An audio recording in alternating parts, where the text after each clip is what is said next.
नमस्कार दोस्तों, चलिए जानते हैं उत्तर प्रदेश की फटाफट 50 बड़ी खबरों को सिर्फ 10 मिनट में। लेकिन उससे पहले आप यह वीडियो किस जगह से देख रहे हैं हमें कमेंट में जरूर बताएं।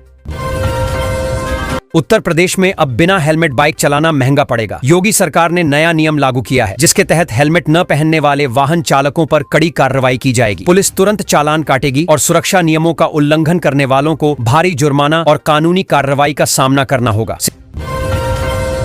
सितंबर की शुरुआत भारी बारिश के साथ होगी। मौसम विभाग ने 29 जिलों के लिए अलर्ट जारी किया है। कई इलाकों में वज्रपात की आशंका जताई गई है। लोगों को सावधानी बरतने की सलाह दी गई है। प्रभावित क्षेत्रों में तेज बारिश और आंधी की संभावना बनी हुई है।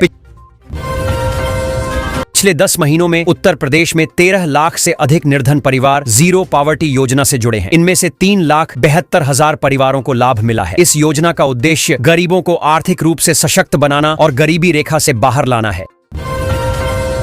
उत्तर प्रदेश में 8 आईपीएस अफसरों का तबादला किया गया है। इनमें 3 जिलों के एसपी बदले गए हैं। शासन ने नई जिम्मेदारियां सौंपते हुए आदेश जारी कर दिए हैं। इन तबादलों का उद्देश्य कानून व्यवस्था को मजबूत करना और प्रशासनिक कामकाज में सुधार लाना है।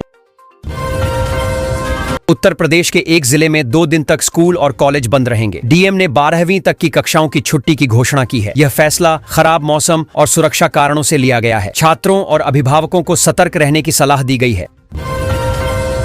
गंगा का जलस्तर लगातार बढ़ने से बाढ़ का खतरा बढ़ गया है। वज्रपात से हाहाकार मच गया जिसमें 4 लोगों की मौत हो गई और 9 लोग झुलस गए। प्रशासन ने प्रभावित क्षेत्रों में अलर्ट जारी किया है और लोगों को सुरक्षित स्थानों पर जाने की अपील की है। पंचायत चुनाव की मतदाता सूची में दर्ज फर्जी नामों की जांच शुरू हो गई है। 1 करोड़ से अधिक संदिग्ध प्रविष्टियां मिली हैं। आयोग इन नामों का सत्यापन कर रहा है ताकि मतदाता सूची को शुद्ध किया जा सके। इसका उद्देश्य पारदर्शी और निष्पक्ष चुनाव सुनिश्चित करना है। उत्तर प्रदेश में अब सोलर पैनल लगवाना पूरी तरह फ्री होगा। सरकार ने आवेदन और पंजीयन शुल्क खत्म कर दिया है। इससे लोगों को सस्ती और स्वच्छ ऊर्जा अपनाने में मदद मिलेगी। योजना का उद्देश्य बिजली बिल कम करना और नवीकरणीय ऊर्जा को बढ़ावा देना है। उत्तर प्रदेश में निवेश बढ़ाने के लिए China+1 रणनीति पर काम शुरू हुआ है। सरकार 200 विदेशी कंपनियों पर फोकस कर रही है ताकि वे राज्य में उद्योग स्थापित करें। इसका लक्ष्य रोजगार सृजन, औद्योगिक विकास और वैश्विक निवेश आकर्षित करना है।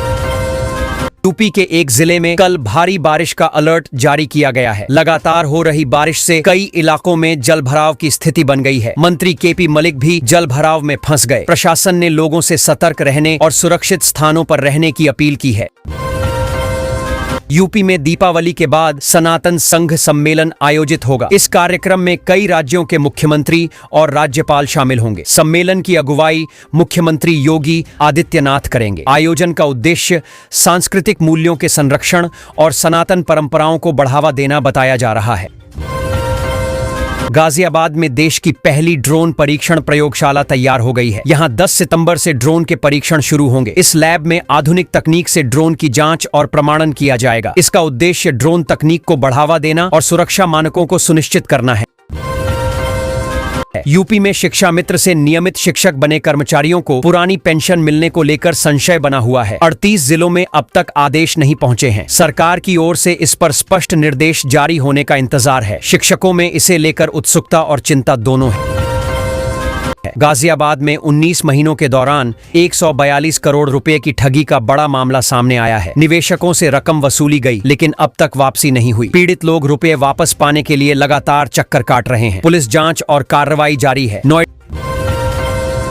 इंटरनेशनल एयरपोर्ट से उड़ान शुरू करने की तैयारी तेज हो गई है। उद्घाटन के लिए प्रधानमंत्री से समय मांगा गया है। एयरपोर्ट के निर्माण का अधिकांश काम पूरा हो चुका है। इसके शुरू होने से अंतर्राष्ट्रीय कनेक्टिविटी और क्षेत्र में आर्थिक विकास को बड़ा बढ़ावा मिलेगा।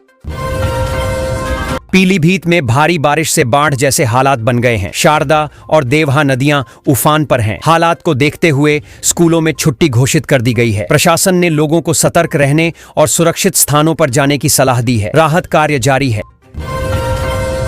गाजियाबाद में 19 महीनों में 142 करोड़ रुपए की ठगी का बड़ा मामला सामने आया है। निवेशकों से भारी रकम वसूली गई लेकिन अब तक वापसी नहीं हुई। पीड़ित अपने पैसे के लिए लगातार चक्कर काट रहे हैं। पुलिस जांच कर रही है और कार्रवाई जारी है।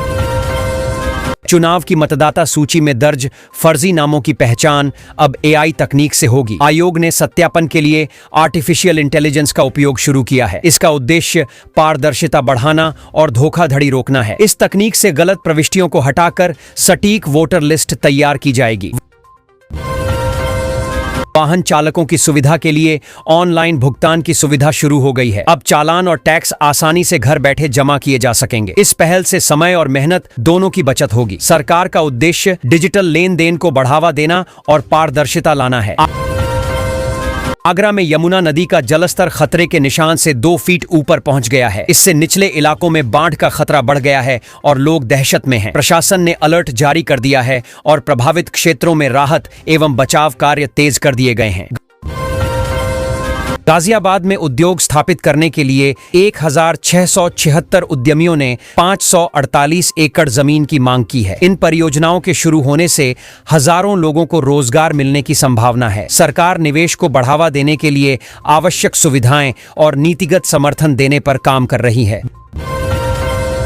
बिजली कंपनियों ने 33,000 करोड़ रुपए की बढ़ोतरी का प्रस्ताव दिया है। इस प्रस्ताव का विद्युत परिषद ने विरोध किया है। परिषद का कहना है कि बढ़ी हुई दरों से उपभोक्ताओं पर भारी बोझ पड़ेगा। नियामक आयोग इस पर जल्द फैसला ले सकता है।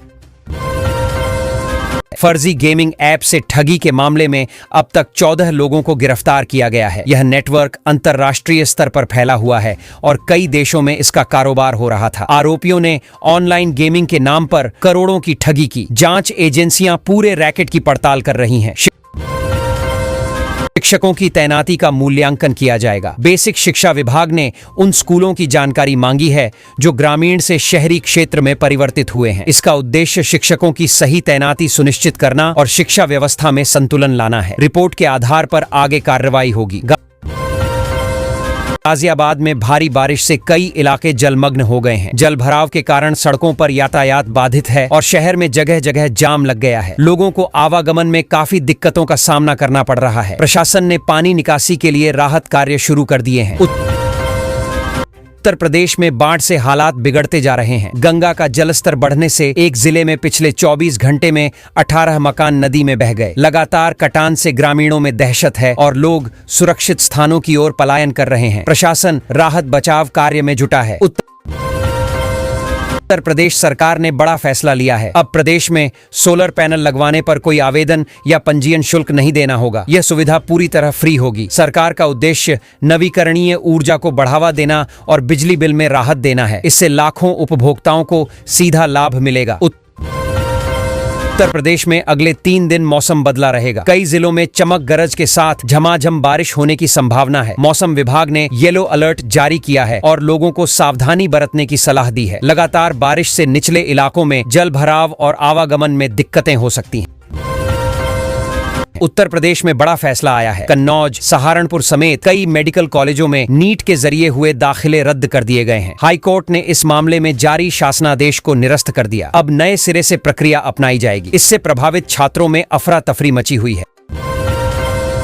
वाराणसी में गंगा का जलस्तर घटने लगा है, जिससे राहत के आसार हैं। वहीं कानपुर, प्रयागराज और मथुरा में बाढ़ का कहर जारी है। इन जिलों के कई निचले इलाकों में पानी भर गया है और जनजीवन प्रभावित है। प्रशासन राहत और बचाव कार्य में तेजी ला रहा है। लोगों को सुरक्षित स्थानों पर पहुंचाया जा रहा है। उत्तर प्रदेश में मतदाता सूची का एआई आधारित सत्यापन शुरू हो गया है। जांच में बड़े पैमाने पर डुप्लीकेट और फर्जी नाम पकड़े गए हैं। अनुमान है कि इस प्रक्रिया के बाद करीब 1.25 करोड़ मतदाता कम हो जाएंगे। चुनाव आयोग ने साफ किया कि पारदर्शिता बढ़ाने और फर्जीवाड़ा रोकने के लिए यह कदम उठाया गया है। नीट यूजी में बड़े फर्जीवाड़े का खुलासा हुआ है। कुछ छात्रों ने फर्जी प्रमाण पत्र लगाकर मेडिकल कॉलेजों में दाखिला लिया था। जांच में गड़बड़ी सामने आने के बाद कई छात्रों के प्रवेश रद्द कर दिए गए हैं। अधिकारियों ने मामले की पड़ताल शुरू कर दी है और दोषियों पर सख्त कार्रवाई की तैयारी है। उत्तर प्रदेश में सितंबर महीने में बिजली उपभोक्ताओं को झटका लगने वाला है। शहर से लेकर गांव तक बिजली के बिल में भारी बढ़ोतरी की संभावना है। बढ़ती खपत और ईंधन लागत समायोजन शुल्क के कारण यह महंगाई आएगी। उपभोक्ता पहले से तैयारी कर लें, क्योंकि बिल पिछले महीनों की तुलना में कहीं ज्यादा हो सकता है। उत्तर प्रदेश में 2025 तक सोने की कीमत में 38% तक गिरावट आ सकती है। मौजूदा रेट की तुलना में यह बड़ी राहत होगी। विशेषज्ञों का कहना है कि अंतर्राष्ट्रीय बाजार में बदलाव और मांग में कमी इसकी वजह हो सकती है। निवेशक सतर्क रहें, समय से पहले प्लान करें। उत्तर प्रदेश में फ्री राशन पाने के लिए जरूरी अपडेट। पात्र लाभार्थियों को 31 अगस्त तक ई-केवाईसी पूरी करनी होगी। समय पर प्रक्रिया न करने पर राशन का लाभ बंद हो सकता है। सरकार ने ऑनलाइन और ऑफलाइन दोनों माध्यम से सुविधा दी है ताकि सभी लाभार्थी समय पर जुड़ सकें। उत्तर प्रदेश सरकार ने श्रम कानूनों में बड़ा बदलाव किया है। अब नियम तोड़ने पर नियोक्ताओं को जेल नहीं होगी बल्कि जुर्माना देना होगा। सरकार का कहना है कि यह कदम उद्योगों को बढ़ावा देने और कारोबारी माहौल बेहतर करने के लिए उठाया गया है। हालांकि श्रमिकों के अधिकारों की सुरक्षा के लिए सख्त निगरानी जारी रहेगी। उत्तर प्रदेश में युवाओं के लिए बड़ी खुशखबरी। राज्य सरकार जल्द ही होमगार्ड के पदों पर बम्पर भर्ती शुरू करने जा रही है। भर्ती प्रक्रिया के लिए तैयारी तेज हो गई है और योग्य अभ्यर्थियों को शारीरिक व लिखित परीक्षा देनी होगी। यह कदम राज्य में सुरक्षा व्यवस्था मजबूत करने और युवाओं को रोजगार देने के उद्देश्य से उठाया गया है। यूपी में मौसम एक बार फिर बदलने वाला है। भारतीय मौसम विभाग ने चेतावनी जारी की है कि अगले 72 घंटे बाद कई जिलों में भारी बारिश होने की संभावना है। पूर्वी और मध्य यूपी में झमाझम बारिश के साथ बिजली गिरने का अलर्ट भी दिया गया है। लोगों को सावधानी बरतने की सलाह दी गई है। यूपी सरकार ने बड़ा फैसला लिया है। अब खतौनी निकालने के लिए तहसील के चक्कर लगाने की जरूरत नहीं होगी। राजस्व विभाग ने सुविधा ऑनलाइन कर दी है, जिससे किसान और जमीन मालिक घर बैठे खतौनी डाउनलोड कर सकेंगे। यह कदम पारदर्शिता बढ़ाने और समय की बचत के लिए उठाया गया है। उत्तर प्रदेश के लखनऊ स्थित चौधरी चरण सिंह इंटरनेशनल एयरपोर्ट पर DRI की बड़ी कार्रवाई में करोड़ों की कीमत की ड्रग्स बरामद हुई है। टीम ने जांच के दौरान 2 यात्रियों को गिरफ्तार किया जो विदेशी उड़ान से पहुंचे थे। बरामद ड्रग्स की अंतर्राष्ट्रीय बाजार में कीमत कई करोड़ बताई जा रही है। जांच जारी है। सीएम योगी आदित्यनाथ ने महिलाओं को बड़ी राहत दी है। सरकार ने संपत्ति खरीद पर महिलाओं को मिलने वाली स्टैंप शुल्क छूट का विस्तार कर दिया है। अब महिलाएं तय सीमा तक संपत्ति खरीदते समय कम शुल्क देंगी। इस फैसले का उद्देश्य महिला सशक्तिकरण और संपत्ति स्वामित्व में उनकी भागीदारी बढ़ाना है।